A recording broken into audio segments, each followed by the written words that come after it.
Hello and welcome. My name is Brian Caplen. I'm editor of The Banker. I'm here with Michael Watt, who's the Africa editor, and we're discussing the upcoming annual meeting of the African Development Bank, which is going to be held in the Ivory Coast later in May.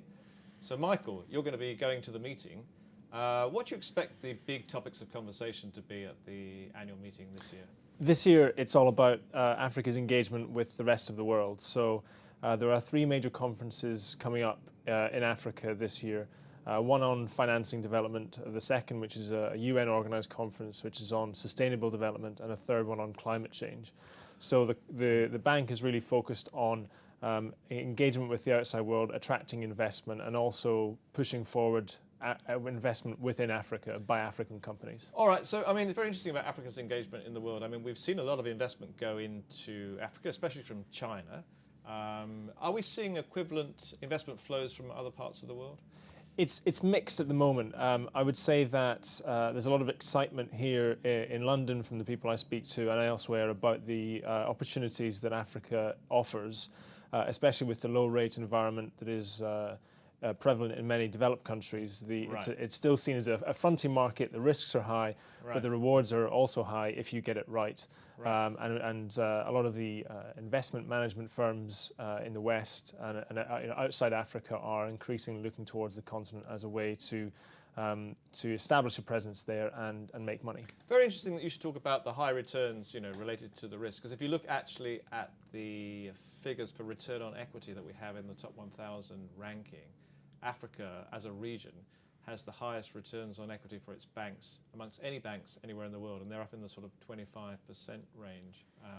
I mean, obviously there is extra risk, but does that also reflect the growth opportunities that you have in Africa? I think it does. There's a lot of potential in Africa purely because the number of people who are unbanked, who don't have any relationship with a bank, never mind loans or savings or even an account, is so high. I was recently in Mozambique, and the number of unbanked people there is 80% of the population. Right.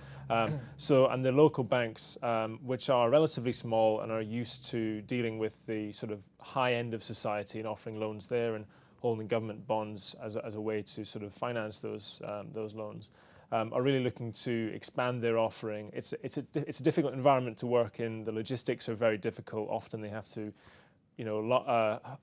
take a generator out to the remote areas and power a small office there. Just using that, there's a lot of infrastructure difficulties, but the willingness is there.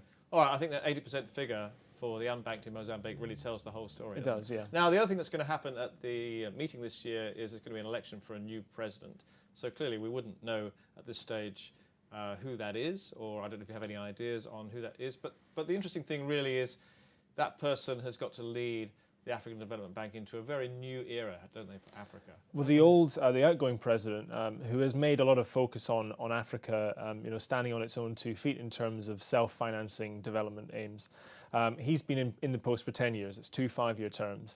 So he's a long-standing person in that role. The new president. So quite a difficult role to replace, really. Yeah, quite a challenging role. He's obviously been in place for a long time.